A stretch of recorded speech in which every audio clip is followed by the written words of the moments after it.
J'ai giflé mon frère si fort que le sang a giclé de sa lèvre éclatée, et dans ce silence assourdissant de notre cuisine parisienne, j'ai murmuré, « Tu n'es plus mon sang, Alexandre. Tu es un fantôme que je vais enterrer vivant. » Il a ri, ce rire creux qui pue la lâcheté, avant de claquer la porte, laissant derrière lui une femme brisée et un nourrisson hurlant comme si le monde entier s'effondrait déjà.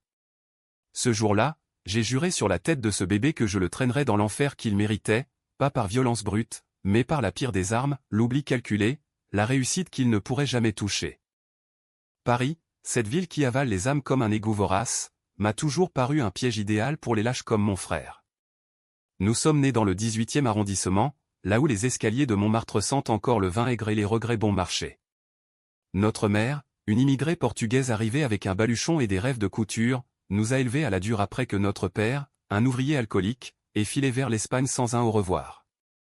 Elle cousait des robes pour des bourgeoises du Marais pendant que nous, Alexandre et moi, Lucien, partagions un lit étroit sous les toits fuyants. J'étais l'aîné de 2 ans, le responsable, celui qui réparait les fuites et qui mentait à l'école pour couvrir les absences de mon frère. Lui, c'était le beau gosse, le charmeur aux yeux verts hérité de je ne sais quel amant de passage, qui collectionnait les cœurs brisés comme des trophées de foire. À 25 ans, Alexandre avait déjà enchaîné 3 jobs ratés, serveur au Trocadéro, vendeur de montres contrefaites sur les quais de Seine, et enfin, livreur pour une start-up de bouffe qu'il a viré pour avoir piqué des pourboires. C'est là qu'il a rencontré Élise, une graphiste freelance du 11e, aux cheveux recoupés courts et au sourire qui illuminait les cafés enfumés de Belleville. Elle était de ces femmes qui croient encore aux contes de fées parisiens, celles qui paient un loyer exorbitant pour un studio minuscule en se disant que l'amour paiera les factures. Ils se sont mis ensemble en un battement de cils, et 9 mois plus tard, elle accouchait de Théo, un petit paquet de chair rose et de cris stridents, dans la maternité de l'hôpital Saint-Louis. J'ai su pour la grossesse par un appel larmoyant d'Élise, tard dans la nuit, alors que je rentrais d'une garde à l'hôpital Lariboisière où je bossais comme infirmier. Lucien, il dit que c'est trop tôt, qu'il n'est pas prêt. Sa voix tremblait comme une feuille d'automne sur le boulevard. J'ai foncé chez eux, escaladant les 6 étages sans ascenseur, pour trouver Alexandre affalé sur le canapé, une bière à la main, fixant le plafond comme si le destin y était gravé. « Frérot, c'est pas ma faute si elle a oublié la pilule », a-t-il lâché avec un haussement d'épaule, comme s'il parlait d'un pari perdu au PMU. Les mois suivants ont été un lent naufrage. Élise, gonflée par la grossesse, suppliait Alexandre de se stabiliser, de chercher un vrai boulot. Lui, il multipliait les soirées au canal Saint-Martin, rentrant à l'aube avec des parfums étrangers sur sa chemise. J'ai essayé de le raisonner, des dizaines de fois, dans nos dîners dominicaux chez maman, autour d'un poulet rôti et de pommes de terre trop cuites. Pense à l'enfant, Alex. C'est ton sang. Il riait, tapotait mon épaule, toi, le grand frère parfait, tu vas nous sauver, hein? T'es fait pour ça. Et moi, idiot que j'étais, je hochais la tête, parce que c'est ce qu'on fait dans les familles comme la nôtre, on porte les fardeaux des autres pour ne pas les voir couler. Théo est né un mardi de novembre, sous une pluie battante qui transformait Paris en un lac noir. J'étais là, dans la salle d'accouchement, tenant la main d'Élise pendant qu'Alexandre fumait dehors, prétendant que l'odeur de désinfectant le rendait malade. Quand on a posé le bébé sur sa poitrine, rose et gluant, elle a pleuré de joie, et moi, j'ai senti un serrement au cœur que je n'ai pas su nommer. Alexandre est entré enfin, décoiffé, sentant le tabac froid. Il a regardé l'enfant 2 secondes, a marmonné un « pas mal, mon vieux », et est reparti pour une « réunion » qui puait le mensonge. Les premières semaines, c'était l'enfer discret. Élise, épuisée, me textait à 3 heures du matin, il n'est pas rentré. Théo pleure. Je débarquais avec des sacs de course, des couches, des biberons stérilisés. Alexandre apparaissait sporadiquement, jouait 5 minutes au papa modèle, puis s'éclipsait. Un soir, après une énième dispute, il a craqué. Nous étions dans leur cuisine exiguë, Théo dormant dans son berceau improvisé, une commode Ikea bancale. Élise hurlait, « Tu nous abandonnes ? Comme ça ?» Et lui, les yeux fous, « Oui. Je suis pas fait pour ça. Je vais crever si je reste. Prends-le, Lucien. T'es le bon frère, toi. » C'est là que j'ai explosé. La gifle est partie comme un ressort, ma main ouverte claquant contre sa joue mal rasée. Le sang a perlé, et dans ses yeux, j'ai vu non pas de la douleur, mais de la libération. Il a essuyé sa bouche du revers de la main, a ramassé son sac de sport crasseux, et a dit « Parfait. Adieu, la famille. La porte a claqué, et Élise s'est effondrée en sanglots, serrant Théo contre elle comme un bouclier. Les jours d'après ont été un brouillard de paperasse et de nuits blanches. Élise, anéantie, a sombré dans une dépression qui l'a clouée au lit. Maman, avec ses rhumatismes, ne pouvait pas aider. Qui restait-il? Moi. J'ai pris un congé sans solde, et sous-loué mon studio du 20e pour payer les factures, et emménager chez Élise. Théo, avec ses yeux verts comme ceux d'Alexandre, me fixait comme s'il savait déjà que son oncle serait son père par défaut. Je changeais ses couches, le berçais en chantant des berceuses portugaises que maman m'avait apprises, et chaque fois, une rage sourde montait en moi. Pas contre le bébé, non. Contre ce frère qui avait fui, qui avait transformé notre sang en poison. Paris, impitoyable, ne s'arrêtait pas pour les drames familiaux. Les factures s'empilaient sur la table en formica, les voisins du dessus tapaient au plafond quand Théo pleurait. Élise, peu à peu, remontait la pente grâce à une psy gratuite du CMP local. « Tu es un saint, Lucien », me disait-elle un soir, en posant sa tête sur mon épaule pendant que je nourrissais Théo. Je secouais la tête, non. Je suis juste en colère. Et c'était vrai. Ma colère n'était pas un feu qui consume, c'était une braise froide, patiente, qui attendait le retour du coupable pour s'embraser. Un mois après l'abandon, j'ai reçu un SMS d'Alexandre, « Désolé, frangin. J'ai besoin d'air. Bisous à Théo. » J'ai effacé le message sans répondre, mais je l'ai screenshoté. Preuve. La première d'une longue liste. Parce que la vengeance, ce n'est pas hurler dans le vide, c'est construire un mur de silence autour de l'autre, le laisser crever d'ignorance pendant que tu élèves son ombre en lumière. Les nuits étaient les pires. Théo se réveillait toutes les 2 heures, ses cris perçant les murs minces comme des lames. Je marchais en rond dans l'appartement, le berçant contre ma poitrine, sentant son petit cœur battre contre le mien. Chut, mon petit. Ton père est un lâche, mais toi, tu seras fort. Élise, dans sa chambre, avalait des somnifères pour dormir. Moi, je restais éveillé, fixant le plafond où des fissures dessinaient des cartes de géographie imaginaire. Je repensais à notre enfance, Alexandre, le petit roi, moi le valet. À 12 ans, il avait volé ma trottinette pour impressionner une fille, à 16, il avait couché avec mon ex en riant. Toujours pardonné, toujours le préféré de maman. Mais là, avec Théo dans mes bras, je sentais le basculement. Ce bébé n'était pas une charge, il était mon levier. Un matin, alors que le soleil filtrait enfin à travers les nuages bas de novembre, Élise m'a annoncé qu'elle repartait chez ses parents en Bretagne. Je ne peux pas, Lucien. Pas sans lui. Ses yeux étaient rougis, mais déterminés. Théo, à 4 mois, gazouillait dans son parc, inconscient du chaos. J'ai hoché la tête, l'ai aidé à faire les valises.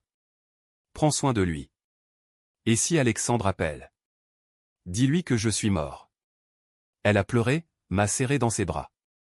Merci. Tu es son vrai père, maintenant. Elle est partie en train, Théo sur son siège auto, et moi, je me suis retrouvé seul dans cet appartement qui puait encore le lait caillé et les regrets. J'ai regardé autour de moi, les jouets éparpillés, les couches empilées, les factures non payées. Et j'ai ri, un rire amer, parce que c'était clair. Alexandre m'avait légué son fardeau, mais il m'avait aussi donné une arme. J'allais élever Théo mieux que quiconque, le transformer en un homme que son père biologique envierait jusqu'à la nausée. Et quand il reviendrait, parce que les lâches reviennent toujours, quand l'herbe est plus verte ailleurs, je serais prêt. Mon silence serait ma lame. Les premiers pas de Théo ont résonné dans l'appartement comme un verdict, il marchait vers moi, pas vers l'ombre d'Alexandre. J'avais 6 mois pour transformer ce studio en forteresse, et Paris, avec ses marchés grouillants et ses aides sociales labyrinthiques, m'a aidé à tenir. J'ai repris le boulot à l'hôpital, des gardes de nuit qui me laissaient les journées pour Théo. Maman venait 2 fois par semaine, apportant des empanadas et des histoires de Lisbonne pour endormir le petit. Ton frère est un idiot, mon fils. Mais toi, tu es le roc. Ses mains noueuses tricotaient des chaussettes trop grandes, et dans ses yeux, je voyais l'écho de sa propre déception. Théo grandissait vite, un mélange d'Élise et d'Alexandre qui me poignardait le cœur à chaque sourire. À 1 an, il babillait, tonton Lu, en tendant les bras, et je le soulevais, le faisant tournoyer jusqu'aux rires essoufflés. Les voisins, une vieille Algérienne et son fils mécano, toquaient à la porte avec des tagines ou des pièces de rechange pour mon scooter rouillé. Paris, dans sa crasse quotidienne, tissait des filets de solidarité que je n'aurais pas imaginés. Mais la nuit, seul avec le bruit des métros souterrains, la rage revenait. J'imaginais Alexandre en train de picoler dans un bar de Barcelone ou de Lyon, racontant son « exil » comme une épopée. J'ai commencé un journal, pas pour écrire des poèmes larmoyants, mais pour lister ses dettes impayées, ses promesses brisées, ses mensonges accumulés. Chaque entrée était une brique dans mon mur.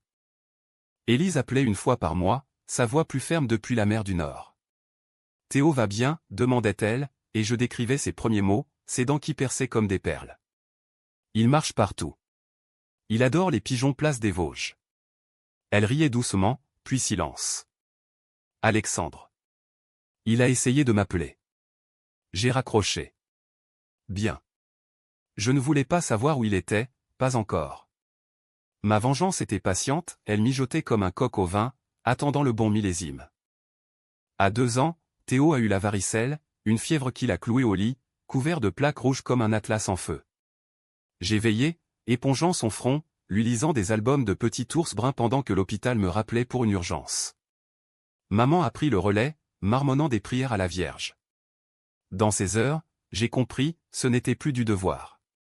C'était de l'amour, viscéral, qui rongeait les bords de ma haine. Théo, en guérissant, m'a serré le doigt, pas palu. J'ai pleuré, pour la première fois depuis l'abandon, parce que ce mot était une couronne que je ne méritais pas encore, mais que je porterais jusqu'au bout. J'ai changé d'appart, un 2 pièces au 19e, près du parc des Buttes-Chaumont. Plus d'espace pour Théo, un coin chambre avec un lit superposé pour les futures nuits d'histoire, une kitchenette où je cuisinais des purées de légumes du marché d'Aligre. Mon salaire d'infirmier couvrait juste, complété par les allocs CAF et un side job de tutorat pour des étudiants en médecine. La vie s'organisait en routine, bain à 19h, dodo à 20h, et moi, effondré sur le canapé avec un verre de rouge et un livre de Simenon, ces polars qui dissèquent les âmes parisiennes comme des autopsies. Mais Alexandre hantait les marges. Un jour, en vidant le grenier de maman pour payer ses médocs, j'ai trouvé des lettres de lui, postées d'Espagne. « Maman, je bosse dans un bar à Malaga. C'est la belle vie. Dis à Lucien de ne pas s'inquiéter pour Théo. » Je les ai brûlés dans l'évier, la flamme dansant comme une danseuse de flamenco moqueuse. Inquiété ? J'étais en train de sculpter un homme de cet enfant, pas de l'élever à la va-vite. Théo apprenait déjà l'alphabet avec des magnets sur le frigo, comptait les marches de l'escalier en descendant au square. Ses yeux verts pétillaient de curiosité, pas de cette nonchalance qu'Alexandre traînait comme un manteau trop grand. À 3 ans, on a fêté son anniversaire avec un gâteau au chocolat fait maison, maman et les voisins autour de la table pliante. Théo a soufflé ses bougies en fermant les yeux forts, et j'ai demandé en silence, « Que Dieu te protège de ton père. » Élise est venue, plus forte, avec un sac de jouets bretons. Elle et moi, on s'est assis sur le balcon étroit, fumant une cigarette en regardant les lumières de la ville s'allumer. « Tu lui ressembles, tu sais » a-t-elle dit. « À qui ?»« À un père. » On s'est embrassé, un baiser timide, chargé de gratitude et de solitude partagée. Pas d'amour fou, mais une alliance forgée dans le feu. Pourtant, la braise de la vengeance couvait. J'ai commencé à chercher des traces d'Alexandre, discrètement, via des potes de l'hôpital qui voyageaient. Un à Lisbonne, un autre à Berlin. Rien, frérot. Il a disparu. Parfait. Mais je savais, les types comme lui reviennent toujours, quand l'argent sèche ou la solitude mord. Et là, je serai prêt. J'ai ouvert un compte épargne pour Théo, mis de côté chaque euro pour son avenir, études, voyage, une vie sans dette paternelle. C'était ma première arme, la stabilité qu'Alexandre avait sabotée. Un soir d'hiver, alors que Théo dormait, j'ai reçu un appel anonyme. Une voix rauque, espagnole en fond, « Lucien ? » C'est moi. Mon cœur a cogné comme un tambour de carnaval. Alexandre. Qu'est-ce que tu veux, ai-je grogné, la voix froide comme la Seine gelée. Juste. Savoir pour le gamin. Il va bien ? J'ai ri, bas et tranchant. Il va mieux que jamais. Sans toi. Silence. Puis, je reviens bientôt. On parlera. J'ai raccroché, les mains tremblantes. Bientôt. Le mot était une promesse de tempête. Cette nuit-là, j'ai veillé Théo, écoutant sa respiration régulière. Mon petit soldat dormait, inconscient du loup qui rôdait. Mais moi, je sentais les crocs. La revanche n'était plus un rêve, elle prenait forme, logique, impitoyable. Alexandre voulait revenir. Il en paierait le prix. Pas en sang, mais en miroir, il verrait ce qu'il avait perdu, et ça le rongerait de l'intérieur. Théo entrait en maternelle, un cartable Pikachu trop grand sur son dos, et Paris bruissait d'enfants hilars le long des trottoirs mouillés d'avril. J'avais économisé pour cette école publique du 19e, avec ses instituts tatoués et ses ateliers d'art plastique. Tonton Lu, c'est quoi l'école, avait-il demandé, les yeux écarquillés devant le portail en fer forgé. C'est là où on apprend à être plus fort que les méchants, avais-je répondu, l'embrassant sur le front. Il avait hoché la tête, sérieux comme un philosophe en herbe, et était entré sans un regard en arrière. Ce jour-là, j'ai senti une fierté acide, il était mien, forgé dans l'absence. La vie s'était adoucie, comme un vin qui décanterait. Élise et moi, on se voyait plus souvent, des dîners au bistrot du coin, des promenades le long du canal de l'Ourcq où Théo ramassait des bouts de verre polis comme des trésors. Elle avait repris son boulot de graphiste, freelance pour des marques éco-friendly, et son rire revenait, franc, sans l'ombre du passé. On essaie, m'avait-elle proposé un soir, après un film au MK2, nos mains enlacées sur les cuisses. J'avais hésité, la vengeance, cette garce jalouse, murmurait que l'amour était une faiblesse. Mais Théo, dormant entre nous, avait tranché. Oui. Pour lui. Maman s'affaiblissait, ses articulations la trahissaient, et les allers-retours à l'hôpital tenant pour des chimios préventives me bouffaient le temps. Je jonglais, garde de nuit, ramassage à l'école, soupe pour elle. Théo dessinait des cartes pour sa grand-mère, des bonhommes bâtons avec des cœurs énormes. Pour que ça guérisse, disait-il. Et maman souriait, ses yeux humides, mon petit-fils est un magicien. Dans ces moments, la famille recomposée prenait corps, fragile mais tenace, comme les immeubles haussmanniens qui résistent au siècle. Pourtant, Alexandre planait, un spectre au contour flou. Ses appels anonymes se multipliaient, un de Porto, un d'Amsterdam, toujours la même voix éraillée, juste un coucou au gosse. Je bloquais les numéros, mais ils revenaient, via des profils Facebook fantômes ou des messages sur le répondeur d'Élise. Elle les effaçait, furieuse, il n'a pas changé. Un parasite. Mais je sentais le doute s'insinuer, comme une fissure dans le béton. Et si Théo voulait un jour savoir? J'ai commencé à préparer des réponses, des demi-vérités édulcorées, ton papa voyage beaucoup. Mais on est là, nous. L'été est arrivé chaud, poisseux, avec des orages qui éclataient sur la Bastille comme des applaudissements moqueurs. On a loué un petit appart à Deauville pour une semaine, Théo construisant des châteaux de sable pendant qu'Élise et moi marchions pieds nus sur la plage. Imagine si Alexandre débarquait maintenant, ai-je lancé un soir, le soleil couchant peignant l'horizon en orange. Elle a serré ma main, il n'oserait pas. Et si oui, on le renverrait d'où il vient. Mais dans mes rêves, il revenait, silhouette dépenaillée sur le sable, tendant les bras à Théo qui reculait vers moi. De retour à Paris, la routine a repris, mais avec une urgence nouvelle. J'ai gravi les échelons à l'hôpital, passé chef de service pour les urgences pédiatriques, l'ironie du sort, soigner les enfants des autres pour mieux protéger le mien. Le salaire en plus a permis des extras, cours de foot pour Théo au stade Jules Noël, un vélo neuf pour les balades au bois de Vincennes. Il grandissait, ce petit, avec une malice vive et une tendresse infinie. Papa Lu, pourquoi maman pleure parfois, m'a-t-il demandé un jour, après un appel d'Élise en Bretagne pour sa mère malade. J'ai dégluti, parce que les grands ont des blessures invisibles. Mais on les soigne ensemble. La blessure d'Alexandre, la mienne, suppurait en silence. J'ai engagé un détective privé, un ex-flic du 36 quai des Orfèvres reconverti en freelance pour 500 € la piste. Il est à Lisbonne, actuellement. Barman dans un bouge du Béro Alto. Dette partout, une copine locale qui le largue. Les photos arrivaient par mail, Alexandre, amaigri, barbu, riant avec des touristes pour masquer le vide.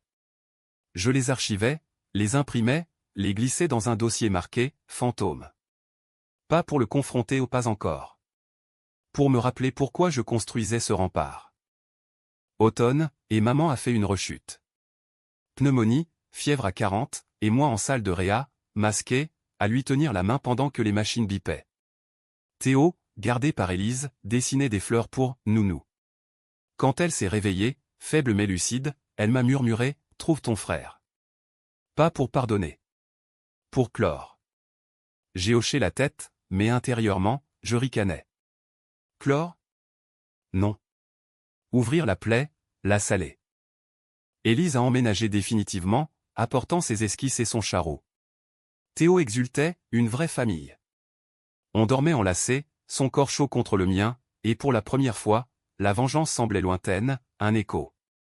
Mais un soir de novembre, alors que la pluie martelait les vitres, un coup à la porte. J'ai ouvert, et là, sur le paillasson trempé, Alexandre. Plus maigre, les yeux caves, un sac à dos usé. Frangin. Je suis rentré. Le monde s'est figé. Théo, dans sa chambre, chantait une comptine. Élise, figée derrière moi, serrait les poings. Et moi, j'ai souri, froid comme un bistouri. Entre. On va parler. Alexandre est entré comme un courant d'air froid, traînant son sac qui goûtait sur le parquet ciré. Ses yeux balayaient l'appart, les jouets de Théo alignés avec soin, les dessins punaisés au mur, la photo de nous quatre Élise, Théo, maman, moi sur la cheminée électrique. Pas mal, hein? T'as bien géré, a-t-il lâché, s'affalant sur le canapé comme chez lui. Élise a tourné les talons vers la cuisine, claquant les placards pour masquer sa rage. Moi, j'ai fermé la porte doucement, verrouillant le passé dehors. Qu'est-ce que tu fous là, Alex? Il a haussé les épaules, ce geste si familier qui me hérissait. J'en ai marre de l'étranger. Lisbonne, c'est surfait. Les filles sont volages, le boulot nul. J'ai pensé à Théo. À vous. Sa voix suintait le miel rance, et je sentais la bile monter.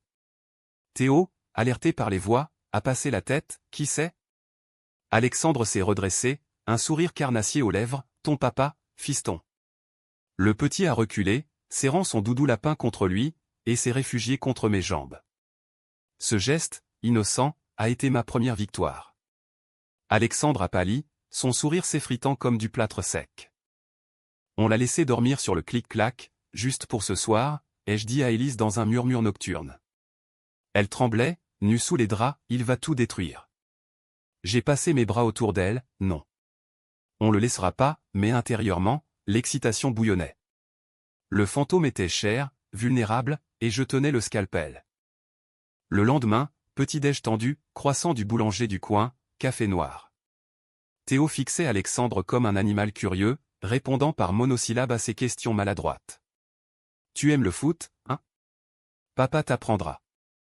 Le gosse a hoché la tête poliment, mais ses yeux cherchaient les miens. J'ai emmené Théo à l'école, laissant Élise veiller au grain. En rentrant, j'ai trouvé Alexandre affalé, feuilletant un magazine People. Elle m'en veut, hein? Élise.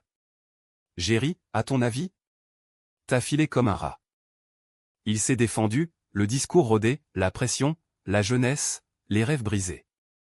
J'étais pas prêt, Lucien. Toi, si. T'es le héros de la famille. Héros?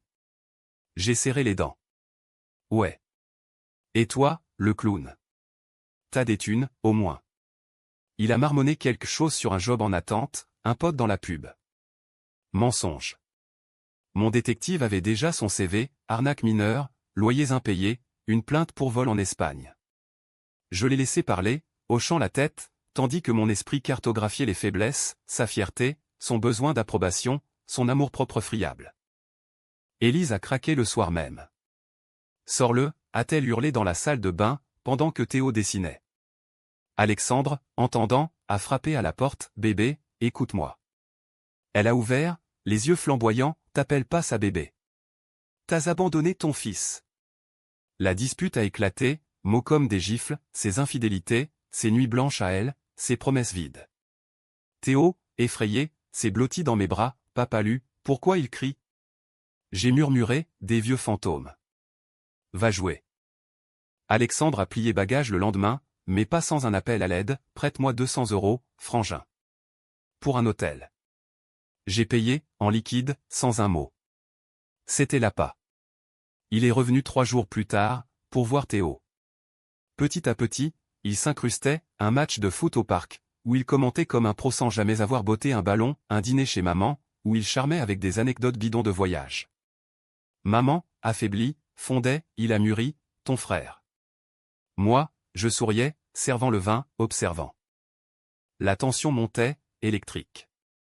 Élise et moi, on baisait comme pour exorciser, nos corps se heurtant dans l'urgence, Théo endormi à côté. Il va nous le prendre, gémissait-elle après. Jamais, jurais-je, traçant des plans. J'ai commencé à documenter, enregistrement discret de ses visites, où il promettait la lune à Théo, mais à un avocat pour confirmer ma garde légale où Élise avait signé des papiers, Alexandre avait disparu. La loi française, impitoyable pour les absents, était mon allié. Un soir de décembre, neige rare saupoudrant Montmartre, Alexandre a lâché la bombe. On était au bistrot du coin, bière devant nous, Théo chez une babysitter. Je veux voir Théo plus souvent. C'est mon fils. Ses yeux brillaient, pas d'amour, mais de possession. J'ai siroté ma bière, calme, t'as signé rien, Alex. T'étais pas là. Il a tapé du poing, c'est du chantage. T'es jaloux, hein? Jaloux que j'ai eu un gosse avant toi. La salle s'est tue, les habitués fixant. J'ai payé l'addition, me suis levé, jaloux? Non. Juste responsable. Dehors, sous les flocons, il m'a suivi, aide-moi à rebondir. Un job, un appart. Pour Théo. J'ai hoché la tête, ok. Mais à mes conditions. C'était le piège qui se refermait. Je lui ai trouvé un poste de manutentionnaire dans un entrepôt de Bercy dur, mal payé, pour le ronger. Il a emménagé dans un studio pourri du 13e, que j'ai co-signé la caution. Chaque mois, il rendait des comptes, j'économise pour Théo. Mensonge. Mon détective pistait, bar, paris sportif, dette nouvelle. Théo, innocent, s'ouvrait, papa Alex est drôle. Ça me tordait les tripes, mais je laissais, canalisant la jalousie en fioul. Élise, elle, bouillonnait, il te manipule. Vrai. Mais je manipulais plus finement. La revanche n'était plus brute, c'était un échiquier, et Alexandre avançait ses pions sans voir mes tours. Noël approchait, lumière clignotant sur les champs. Maman voulait un repas de famille. J'ai accepté, sachant que ce serait le premier coup. Alexandre arriverait, appauvri, face à notre unité. Et là, il sentirait le vide. Noël chez maman, dans son 2 pièces du 18e imprégné d'odeur de ragoût et de résine, a été le théâtre parfait pour la première fissure. La table ployée sous les toasts à la morue, les pastilles de nata achetées chez un traiteur portugais de Belleville, et Théo, 5 ans maintenant, déchirait ses cadeaux avec des cris de joie, un train électrique de ma part, des crayons de couleur d'Élise. Alexandre est arrivé en retard, une bouteille de Porto bas de gamme à la main, les cheveux plaqués par la bruine. Joyeux Noël, la femme, a-t-il lancé, embrassant maman un peu trop fort, comme pour compenser les absences. Théo l'a accueilli avec un dessin, un bonhomme avec une couronne, pour papa Alex le roi. Alexandre a rougi, ému pour de bon peut-être, et l'a soulevé dans ses bras, mon prince. Moi, j'ai servi le Porto, observant, ses ongles sales, sa chemise froissée, l'odeur de sueur et de tabac froid. Élise, raide à côté de moi, pinçait les lèvres. Maman, amaigrie par les médocs, trônait en bout de table, à la famille réunie. On a trinqué, le cristal tintant comme un avertissement. Le dîner a dérapé sur les souvenirs. Alexandre, aidé par le vin, brodait ses aventures, à Malaga, j'ai bossé pour un producteur de cinéma. Des stars partout. Maman buvait ses paroles, les yeux brillants. Théo, fasciné, posait des questions, t'as vu des dinosaures? J'ai intervenu, d'où, papa Alex voyage beaucoup, mais oncle lui reste pour les vrais trésors. Mon ton était léger, mais le sous-texte acide, tu fuis, je construis. Alexandre m'a fusillé du regard, mais Harry, ouais, le héros local. Après le dessert, alors que Théo jouait avec son train, Alexandre m'a coincé dans la cuisine exiguë, pendant que maman et Élise lavaient la vaisselle. T'es en train de me couler, Lucien. Théo me voit à peine, grâce à toi. Sa voix était un sifflement, l'haleine chargée. J'ai rincé une assiette, calme, c'est toi qui t'es noyé. Reviens de zéro, prouve-toi. Il a ri, amer, prouvé? À toi. T'es pas mon père. Non, pensais-je, mais je suis le bourreau. Les semaines suivantes, il a intensifié, visite hebdo, promesse de sortie aux eaux de Vincennes, Disneyland si, les thunes suivent. Théo s'enthousiasmait, rentrant avec des bonbons et des histoires. Papa Alex dit que je suis fort comme un lion. Moi, je hochais la tête, mais intérieurement, je notais, les retards, les annulations quand il, bossait tard. Élise explosait, il le manipule. Vrai, mais Théo apprenait déjà la déception, une leçon amère que j'adoucissais avec des câlins. Au boulot, la pression montait, une épidémie de grippe saturait les urgences, et je rentrais crevé, pour trouver Alexandre avachi sur mon canapé, regardant le foot. « T'as une bière ?» demandait-il. Je lui en tendais une, gratuite, mais chaque gorgée était un clou dans son cercueil social. J'ai aidé à son CV, l'inscrivant à des formations bidons qui lui bouffaient le temps. Il ratait, t'es sadique, frangin. Je souriais, non. Pragmatique. Maman a eu une alerte, chute dans l'escalier, hanche fracturée. À l'hosto, elle m'a pris la main, ne hais pas ton frère. Il est perdu. J'ai serré sa main frêle, je l'aide, maman. À ma façon. Alexandre est venu, penaud, avec des fleurs fanées. Théo, à son chevet, lui a tendu un dessin, pour que nous nous volions comme un oiseau. Le gosse touchait juste, inconscient de la toile. Élise et moi, on craquait sous la surface. Nos nuits étaient fiévreuses, mais le matin, des cernes. Et si on partait? En Bretagne, avec Théo, proposait-elle. J'hésitais, fuir, c'était perdre la partie. Non, je voulais qu'Alexandre voie l'édifice s'effriter de l'intérieur. Le coup de grâce est venu en février, jour de la Saint-Valentin. Alexandre avait promis une sortie famille, cirque à la pelouse de Reuilly. Théo comptait les heures. Mais midi, SMS, désolé, urgence boulot. Report. Théo a pleuré, un sanglot rauque qui m'a brisé.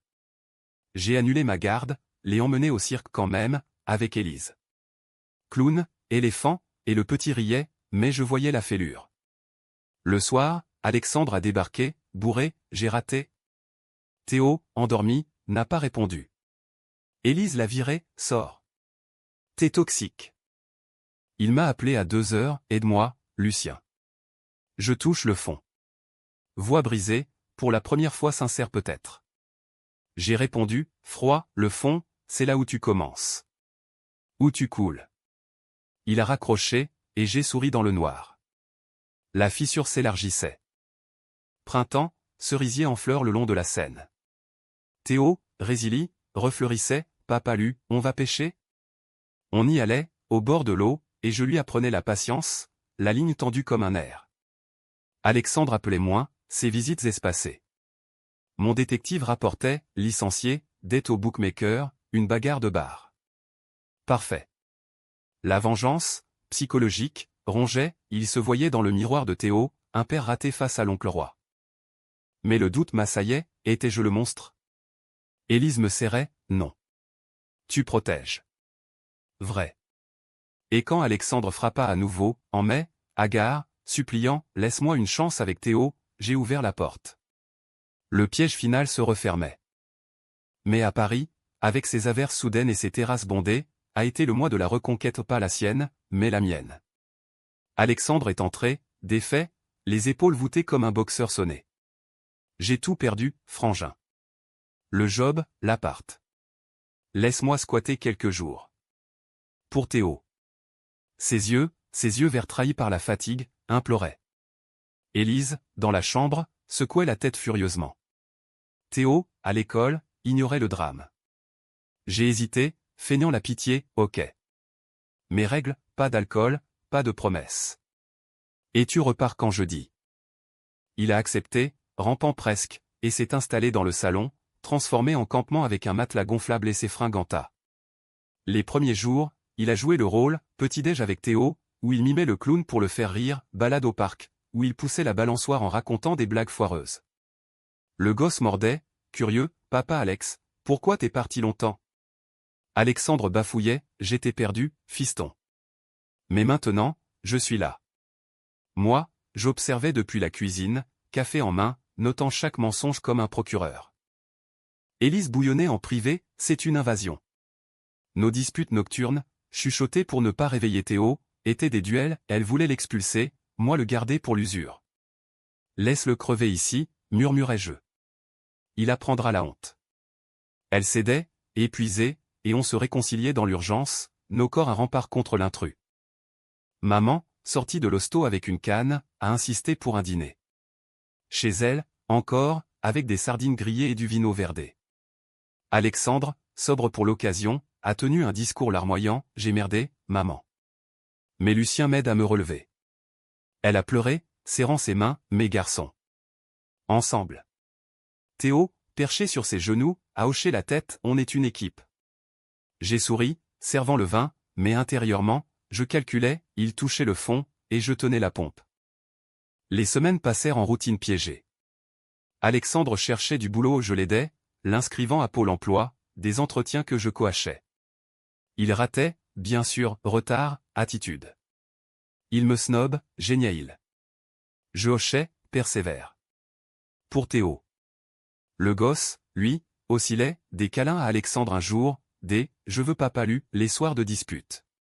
Ça le rongeait, ce balancier, et Alexandre le voyait, ses yeux s'assombrissaient quand Théo préférait mon histoire du soir.